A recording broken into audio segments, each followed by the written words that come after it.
All right, it's the midweek edition of the Morning Pitt here on youtube.com/Panther-Lair.com. I'm Chris Peak from Panther-Lair.com. You know that if you're tuning into this. I presume you know it. You know about the website, Panther-Lair.com, Pittsburgh.rivals.com.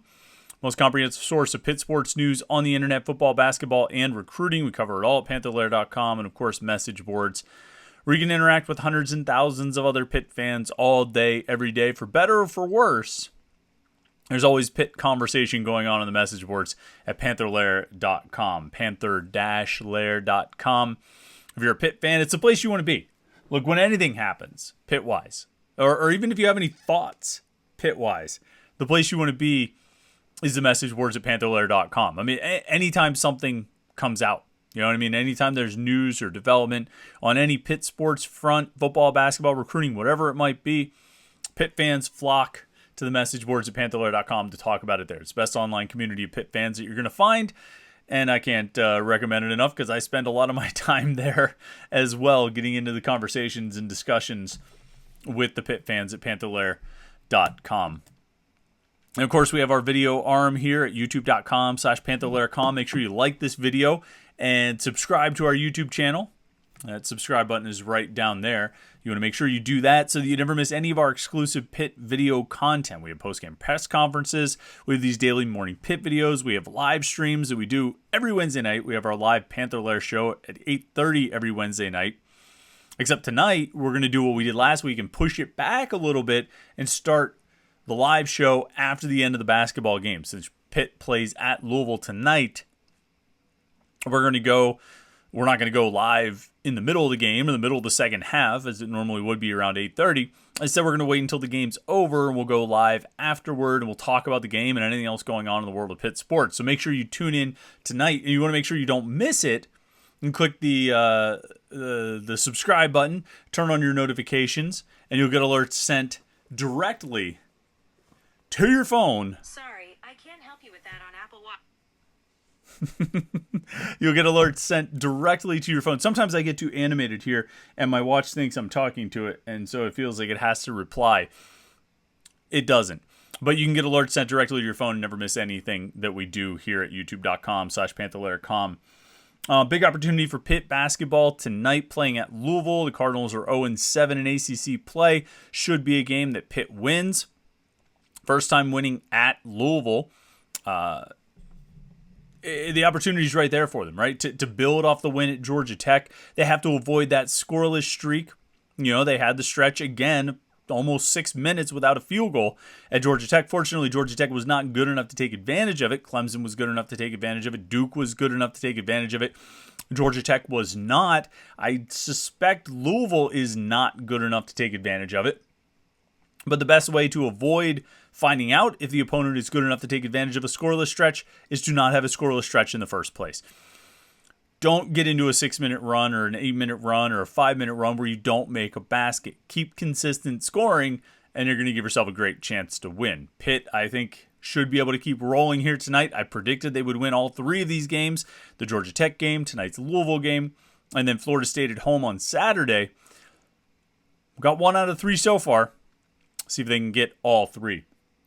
Like I said, we're going to talk a lot about basketball tonight, and we'll obviously have a basketball reaction on the Morning Pitt tomorrow morning.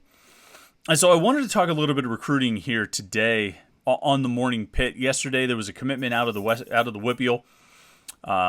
Anthony Speca, 4-star linebacker at Central Catholic. A lot of offers from all the places that a 4-star prospect in Western Pennsylvania will get an offer from. And he ends up committing to Penn State. Pitt was involved. Pitt had him on campus a lot. Pitt had regular contact with him. And he ends up going to Penn State. Not a terrible surprise. I think there was some indication for the last week or so that things might be headed in this direction. And even beyond that, I think Pitt fans largely had sort of resigned themselves to expecting him to go somewhere else. I mean, early on, there was a lot of good publicity and great quotes from Anthony Speca about Pitt. He grew up a lifelong Pitt fan, went to a lot of Pitt games, has the Larry Fitzgerald fathead in his room or whatever stories he used to like to tell. And he had good connections and good relationships with Pitt coaching staff. But all along, there was a feeling that he was probably going to end up at Notre Dame or Michigan, with Penn State as sort of lurking on the outside as a possibility there. Well, it kind of ramped up in recent weeks, and over the last week, let's say, it sort of became apparent that he was probably going to go there. And Speca announced yesterday that that's where he's going. He's going to go to Penn State. And it's a loss for Pitt. It's a guy from, Western Pennsylvania. It's a local recruit who's leaving Western Pennsylvania. He's not going to go to Pitt. And it makes it a little bit worse that he's going to go, or maybe it makes it a lot worse depending on your perspective. It makes it worse that he's going to go to Penn State. And I'll say, as a brief aside, I think it's always important to keep in mind that Pitt doesn't play Penn State. Pitt's not in the same division as Penn State, not in the same conference as Penn State, doesn't have non-conference series scheduled against Penn State. And so while it always is going to sting for a Pitt fan when Pitt loses a recruit to Penn State, losing a guy to Virginia Tech or Georgia Tech or Clemson or North Carolina is going to have more direct and tangible impacts on the football program and its success than losing a guy to Penn State. Now, that's little consolation, I know, for Pitt fans who want any opportunity they get to assert some amount of superiority over Penn State. And when you lose recruits to Penn State, well, you're not asserting very much there, are you? But that's a brief aside. More to the point is what we're talking about today. It's the matter of WPIAL recruiting. And I'm almost positive. I'm sure we had a Morning Pitt about this before. Maybe it was a weekend recap episode that we did when we were doing those over the summer. Just every Monday morning, we'd put out a new video. I forget if it was during that time or if it was after we moved into doing these daily videos. I guess we're sort of really growing into the Morning Pitt videos here, where I start to wonder if we're repeating topics. But it's relevant to talk about after Anthony Speca goes to Penn State or commits to Penn State. The reality is, it's nothing new. Losing guys from Western Pennsylvania is nothing new. Losing them to Penn State, losing them to Ohio State, Notre Dame, wherever. Michigan, all these schools have recruited Western Pennsylvania over the years. Incidentally, it's kind of funny, Ohio State has not gotten a recruit out of Western Pennsylvania since the 2018 recruiting class. Notre Dame has only gotten, they got 3 in the class of 2017 when they got Josh Lugg and David Adams and Kurt Heinisch. They've only gotten 3 in the 6 recruiting classes since then. So Notre Dame and Ohio State, not as much of a factor, but a bunch of schools are a factor. You look over the past few recruiting classes, you got guys from, the WPIAL going to West Virginia, Penn State, Kentucky, LSU, Florida, kind of scrolling through here, North Carolina, Virginia, and these are just guys that Pitt was after. There are other recruits from the WPIAL going to Wisconsin, Cincinnati, Kansas State, Louisville, Maryland, Purdue. They're all over the place, and going. Kids from the WPIAL are going all over. But what it ultimately matters the most, less than where they're going, it's the fact that they're not going to Pitt. It's sort of either Pitt or somewhere else. And more, not more and more because it makes it sound like it's a recent development, but quite often they're going somewhere else. And it's not a new trend. And I don't even mean this in the, 8 years of Pat Narduzzi or 9 years, however many years of Pat Narduzzi. This goes, Paul Chryst had issues with this. Todd Graham probably would have had issues with this if he stuck around for a while. Dave Wanstead didn't keep everybody from the WPIAL home. He lost guys every year, guys from Western Pennsylvania that he wanted. He got a lot of guys. He also offered a ton of guys. He got high priority guys like a Jason Pinkston or a Doran Dickerson or who's the one I was just thinking of? Obviously Aaron Donald comes to mind. He ended up being pretty good. John Malecki. John Malecki had legit offers. He got a lot of guys out of Western Pennsylvania, but he lost a bunch too. He lost guys that went away. And so it's not unique to Pat Narduzzi. Pitt has always lost. Pitt has never been able to keep everybody at home.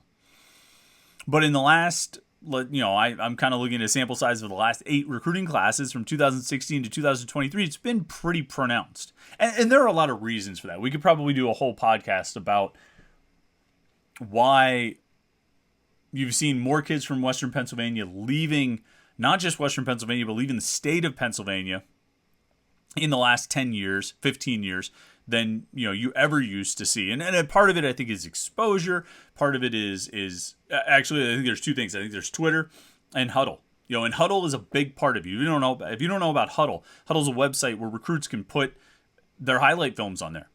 And so whereas you used to send videotapes and then DVDs, the high school coach would send DVDs to the college coach, and that's how they would kind of scout the guys.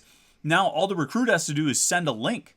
You know what I mean? Just copy and paste a link and click send. And Twitter helps with it because it sort of facilitates communication. It makes it easy to reach out to guys and get in touch with guys.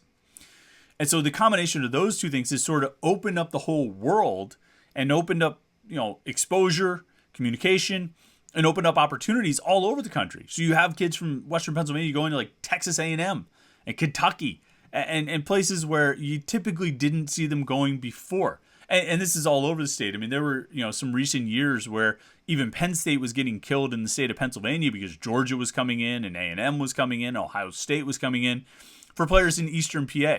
A guy like Julian Fleming in Southern Columbia, Penn State would get him most of the time. But Ohio State was able to get him, because I think the world sort of expanded, or the opportunities expanded.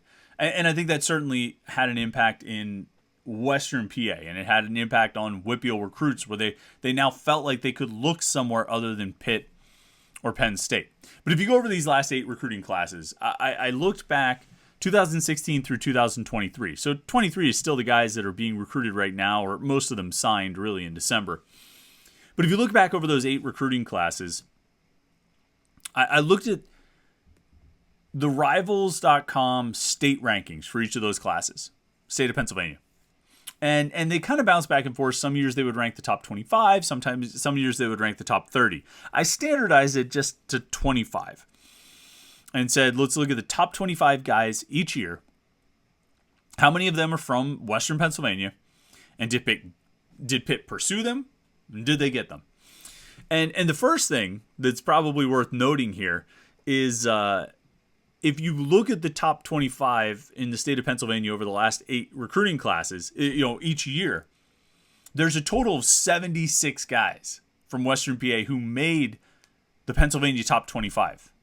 Total, 76 over the course of 8 recruiting classes. Now, you can do the math on that. What's 25 times 8? 200?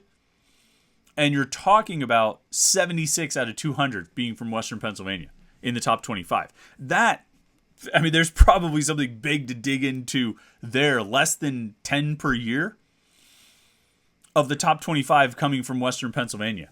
And the bulk of those were in 2017 when they had 17 of the top 25 in the state were WPIAL kids or Western Pennsylvania kids. The past couple years, this year's recruiting class, this 2023 recruiting class, 5 of the top 25 prospects in the state of Pennsylvania were from Western PA. Same thing last year, the 2022 recruiting class. 5 guys out of the top 25 in the state were from Western PA. So you do have that shrinking talent base. But again, that's a tangent for another podcast. We could probably do an entire one there. So you have these 76 guys, right, who are the top ranked Western PA recruits over the last 8 recruiting classes. Out of those 76, as I looked through them, Pitt was probably recruiting about 55 of them. There were 21 that either didn't have Pitt offers or they got a Pitt offer and then that offer was later not committable, like a Jack Salopek from Norwin, who went out to Western Michigan. Pitt faced him this past season in that game at Western Michigan. He had an offer at one point from Sean Watson, I think, offered him. Mark Whipple said, no, we're not offering him. I'm trying to think few other guys like that. And then there were a handful of guys, that didn't even have Pitt offers. So, like in this year's recruiting class, Jordan Mayer from Thomas Jefferson going out to Wisconsin. He was committed to Boston College. He flipped to Wisconsin when he got an offer from the Badgers. Pitt never offered him. And so you have 76 Western Pennsylvania recruits ranked, the top 76 guys over the last 8 classes. Pitt only targeted 55 of them. That's not the shocking number. I think that kind of makes sense. You're looking at about 55 over, 8 classes. So you're looking at about 7 guys per year that Pitt is really pushing for in Western Pennsylvania. Here's the number that stings. Out of those 55 that they've legitimately been pushing for, Pitt got 22. You do the math. That's 40%. 40% of the Western Pennsylvania targets they were pushing for, they actually landed. They got 1 this year. It was Cruz Brookins. End of the late cycle offer out of Steel Valley. They got 1 last year, Sean Fitzsimmons. They got 3 in the 2021 recruiting class. 4, actually. I'm sorry. Elliot Donald and Nikai Johnson and Dorian Ford and Stephon Hall. And we could go back through the list. They got 1 in the 2020 recruiting class. It was Dayon Hayes. And you could go back through the list, and there were more successful years and less successful years. They got 7 guys in the class of 2016. Really, Pat Narduzzi's first full recruiting class. And it looked like, holy smokes, Narduzzi's going to kill it in the WPIAL. He got DeMar Hamlin and Kazon Pugh and Theron Coleman and Aaron Matthews and Rashad Wheeler and Brandon Ford and Bryson Garner. Oh, man, he is killing it. And then came, the next year was the 2017 class when he got Paris Ford. Tyler Sear and Gabe Hoy and Grant Kerrigan, but Paris Ford was the only one of the top guys. He didn't get Lamont Wade and CJ Thorpe and Josh Lugg and Donovan Jeter and David Adams and Kurt Heinisch. That's the biggest problem, is when you only get 22, it's probably actually 23, just because I saw a 1 brief error in my math. 23 out of 55 targets. That's a problem. And I don't think there's any Pitt fan who's watching this who's saying, wow, I never really realized they're struggling to recruit Western Pennsylvania. I think there's much bigger question of what can they do about it? How do you fix this problem? I mean, I guess you could have a brief aside on whether or not you feel like it's a severe problem or if they should just focus their efforts in Georgia and Florida. Virginia, if they could get a foothold there again, maybe try and step up the efforts and intensity in Ohio and New Jersey. But I think ultimately, if you have good players, and look, I'll agree, you can get very good players from other states. You know what I mean? If you can do well in Georgia, you're going to get a lot of really good players. If you can do well in Florida, you're going to get a lot of really good players. And you can probably build championship winning teams with players from those states. But if you have good players in your backyard, you got to go get them. You know what I mean? You need to get as many of them as you can. They're right there for you. They're easy to find. They're easy to get on campus. You should be able to see them in person a lot of times, either from them coming to see you or you going to see them. You want to get as many of those guys as possible. And Pitt's not. They're not getting many at all. 40% over the last 8 recruiting classes. Why is that? What's failing? What's going wrong there? And there's probably 2 things that people would say first off the bat. One would be the simple and not entirely wrong answer of win more. Start winning more games. Be a more successful program. And that's not a flawed approach. That's not a flawed response to the situation. Except over the last 2 years, they've won 20 games. Over the last 2 years, they've been one of the best programs in the ACC. Over the last 2 years, I think, they have the second most wins in the conference. In the playoff era, Pitt has the second most ACC wins among any team in the conference, just behind Clemson. They're coming off an ACC championship in 2021. And they're still, they're unable to get Tamir Robinson, Rodney Gallagher. They miss on these guys. They miss on Tyrese Fierbury, the year before. So winning's important. I think you absolutely want to have that element, but it doesn't seem to have been the cure-all that people were hoping for. Maybe you need to extend it for longer than just a couple of years. Maybe you need to be consistently winning 10 games and finishing in the top 15, top 10, rather than just a one-off here and there. And the other solution is to get better recruiters. Which there's probably some validity to that. But I also know that in recent years, Pitt has had Charlie Partridge working in the WPIAL, at least part of the WPIAL. They've had Corey Sanders working in at least part of the WPIAL. And Partridge and Sanders are arguably Pitt's 2 best recruiters. And if they're not the two best, they're two of the top three. And the results are still lacking. And I don't think anybody's going to give, Charlie Partridge a hard time about it, or Corey Sanders. Those guys have earned the right to be respected as recruiters. So I don't know if it's as easy as that. Maybe guys with more WPIAL connections. Well, okay, I guess.